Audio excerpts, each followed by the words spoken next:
All right, now we're moving on to the top 10 most disappointing figures of 2025. Not the top 10 worst. I don't think, honestly, most of the figures in my list here are not bad by any mean. I would actually argue most of these figures are good.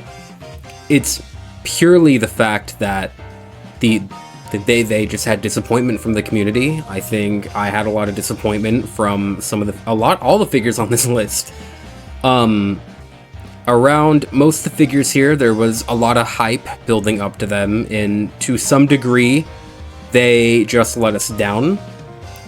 So yeah, these, by all means, again, these are not bad figures, they're not the worst, just disappointing.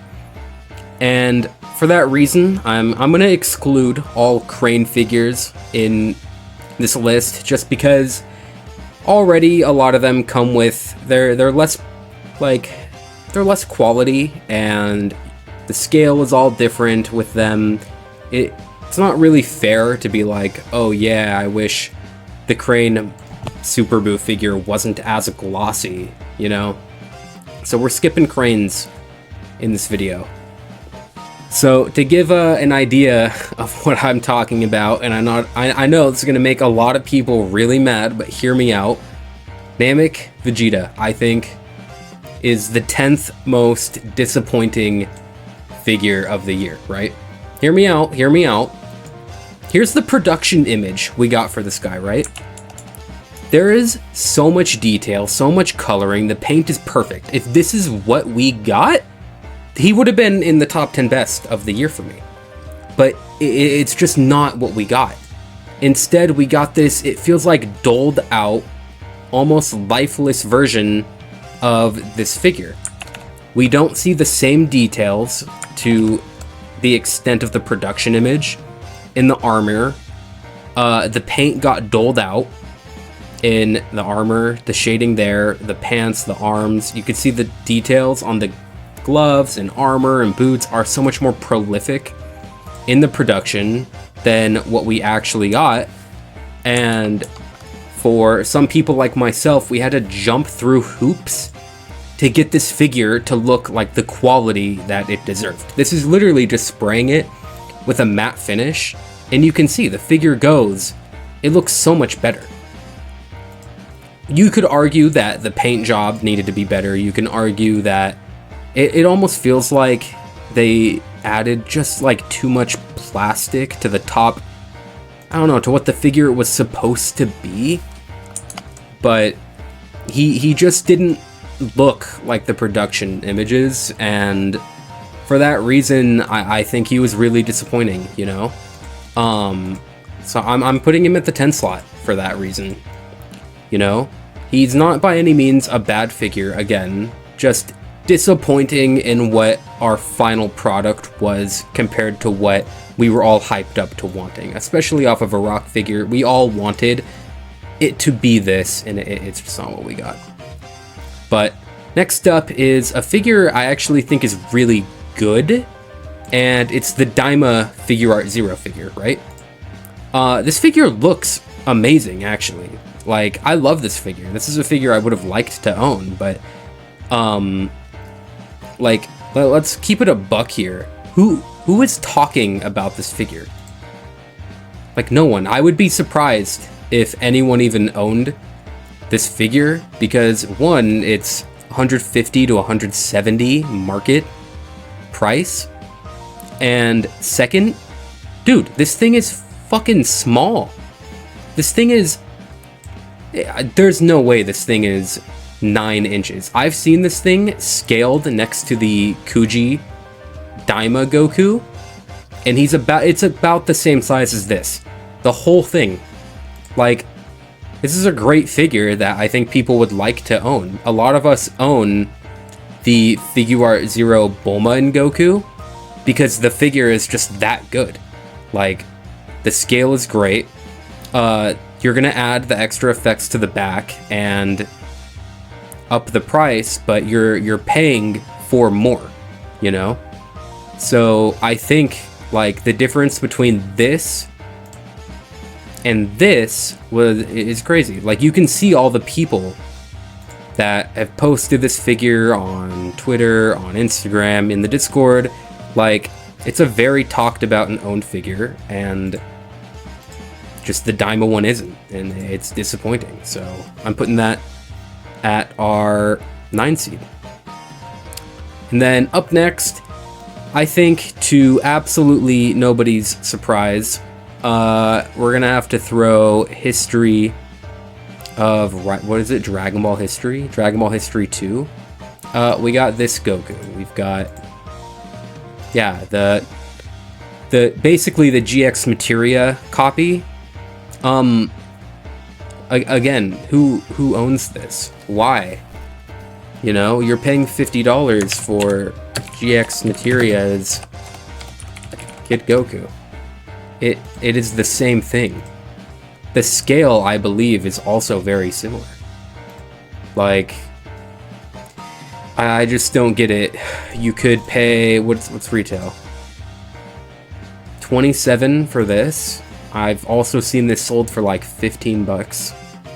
Or you could pay 50. No! I spoiled something. Sorry, you guys don't know where it is. But you could pay 50 bucks for this. You're basically just paying for the monkey, a better monkey. But even still, I don't know. It's like, if you're gonna use a slot for Ichiban Kuji Dragon Ball, it's not an anticipated set. Not a lot of, I don't think anyone was hyped for this. At least make it something unique, make it something new, make it something people want, you know? Like, I've seen people own the Gotenks because this is unique. I've seen people own the Vegeta versus Cell. This is unique. It doesn't scale, but they serve a purpose as accent figures, you know? And this Goku just felt like a waste of a slot for something we essentially already have. So yeah, we're throwing him at 8. Next up was a figure I think a lot of us looked forward to, and I know a lot of people like this figure. It's not bad, but Daima Part 2 Vegeta. This Vegeta, I just straight up think it's ugly. Like, the eyes are weird on him. I'm not really a fan of the stance, and I don't know, he just didn't live up to what we wanted him to be. If you guys remember when this whole set got announced, the only figure that we actually had the images of, that while pre-orders were up, was the Sky Seed. We had to assume and kind of guess and pre-order what the rest of these were while Daima was airing. So when we heard, hey, this is Super Saiyan 3 Vegeta, everyone was jumping on it. Everyone was hype on it. And then when this is what we saw, and especially the QC issues with the eyes being inconsistent, it was just disappointing. And for that reason, he's at the 7 slot. Then moving on, we're going back to Dragon History 2. Again, I don't think this is the most disappointing figure. I don't think this one's a great figure either. But who asked for this? And who was hyped about this? And of all the figures on my list, who went to the store or pre-ordered day one and was like, I need this? Like, it just doesn't fit. It's too small for a Shenron. It doesn't even scale with the rest of Dragon History. Like, there's just so many things that are off-putting about this, and it makes you ask why even buy this, you know? So I'm not gonna waste a lot more time on this. I just don't feel like it's the most disappointing figure. It's just sad that almost this whole set wasted an Ichiban Kuji slot for Dragon Ball. But I think now to the king of why do we have this? The fucking Sky Seed. Look at it! It doesn't even scale with the rest of the set. We had a Kuji for this. Who was like, oh, I need Sky Seed. Oh, dude, I'm so excited to own the Sky Seed. Who watched this moment and was like, this is what I watched Daima for? Nah, no one wanted this. No one, dude, I don't know anyone other than Matt that owns this. Like, it's just like, Why do we have it? And it's the only one that we had production images of. And it's just crazy. This is the king of why is this a slot for the set? Right? But now we're getting on to, I think, figures that are bad and disappointing. And it starts with this Bulma. This Bulma went through about 3 different production images before we finally saw the final product. And I mean, by the time we like got to her, it was just like, okay, I don't know how to feel at this point about it. It's a little sad because we weren't getting a lot of Bulma prior to this point, and we've had one good Bulma figure, being this. We have one that doesn't scale from Fantastic Adventure. We had this that was incredibly disappointing. And then it's like, okay, we got another mainline Master Lease Bulma, and the quality just felt so low from Goku training compared to the rest of what we got. Like, yeah, you can see this production image. It like chubby cheeked up Bulma. And then this is what the final production image looked like. And then once we got her in person, it looked even still different. Like, oh god. This is the perfect image to represent this figure. It's like, I don't know. Now, especially that we have this coming out, I see no reason for anyone to own this at a retail of $45. Next, I think this is the king of like, wow, we got really let down here. Is not this guy. This guy. It being months and months and months and months after the fact, this isn't a bad figure by any means. And it's cool that we got a Ichibancho release of a Perunga. But Perungas are selling in Japan for about $200, $300, $400, and this guy has stayed pretty consistent about $80, and he just doesn't live up to the standard that we wish he would have been. Especially coming from Verse Omnibus Perunga.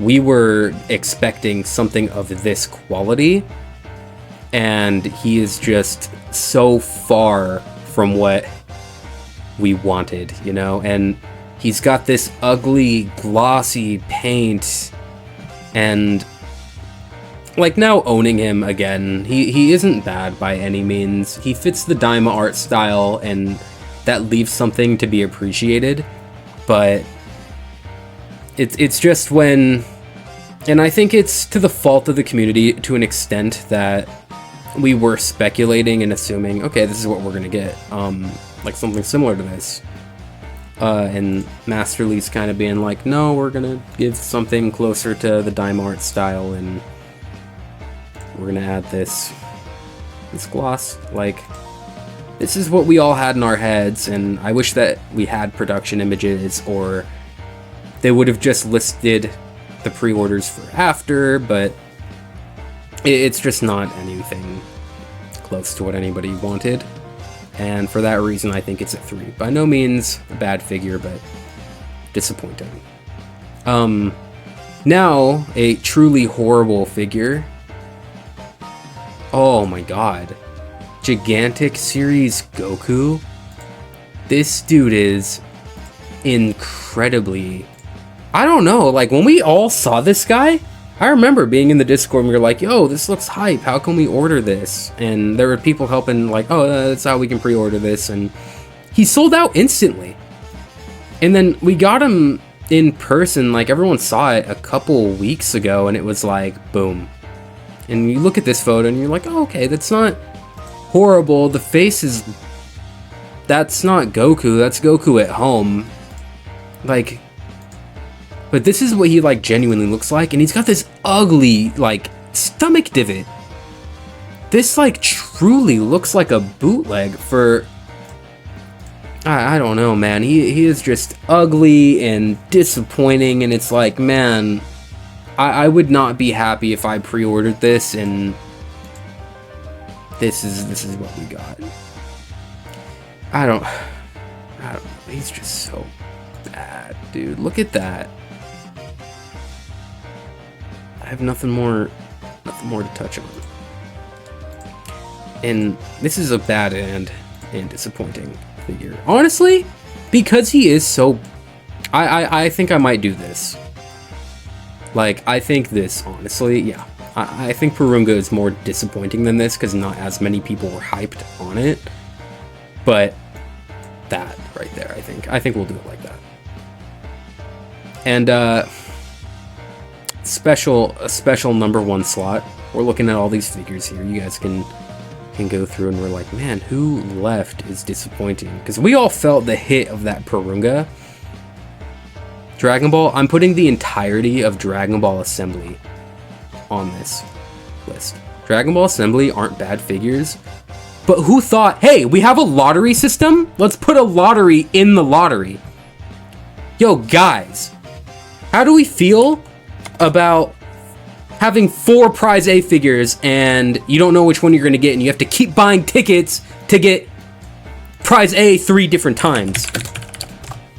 This was a horrible idea, dude. And when these came out, not only were they stupid as hell to collect, it was so difficult, but oh my god, were they expensive. Each one of these were close to 20 bucks. Like, this was like, wow. Okay, we're gonna use another Kuji slot. We haven't had Masterly since May. This is August now. And we're doing a gacha kind of, we're doing a lottery in a lottery. You're trying to get me to bid, you're trying to get me to buy tickets. Oh, guaranteed prize. Yeah, but I have to go and fish for these. And not only that, but some of these are more expensive than others. This was horrible. I hope they never do something like this again for Ichiban Kuji. Like, this was horrible. By all means, like, make prize A all of these and then go back to small figures, and then that way it's easier to collect the whole thing at a fair price. Not like you try to buy these aftermarket, you're getting fucked. You try to get these in person, it's even worse. This was by far the stupidest thing. Seeing this and you're like, okay, these are really cool. Like, I want these, but you have so many barriers to get these. It was the stupidest thing of the year for me. This was like, wow. Yeah, look at this image. We got this dumb Bulma. We got we got the Shenron and my favorite Dragon Ball. Oh my god, dude. This was horrible. I think realistically, this could be rearranged a lot more. Like, I know people are satisfied with this Vegeta. I know a lot of people love this Vegeta. I'm not saying they're bad. The only actual, like, few bad figures on here are this guy, Bulma, Goku. And I think half people would argue this Perunga, but God, was a lot of this disappointing. That's why I really was driving, like, hey, this year felt like the year of the cranes. Like, this Vegeta with a clear stand looks amazing, you know? But man, lot of disappointment from this, and an especially big fuck you to Dragon Ball Assemble collection. Never do anything like this again, please. But yeah, let me know how much, let me know your guys' most disappointing figures of the year. Whether it's something you got and you're like, wow, you know, I don't really like how this looks in person, or even your worst. You're like, wow, this Bulma, I was really looking forward to it and it just didn't come through. If you want to drop your guys' worst figures of 2025, that's not one I'll be doing a video on, but let me know what you guys think of that as well. But otherwise, I'll see you all in the next video. Most anticipated videos on New Year's for 2026 from what we got so far. So I'll see you guys tomorrow.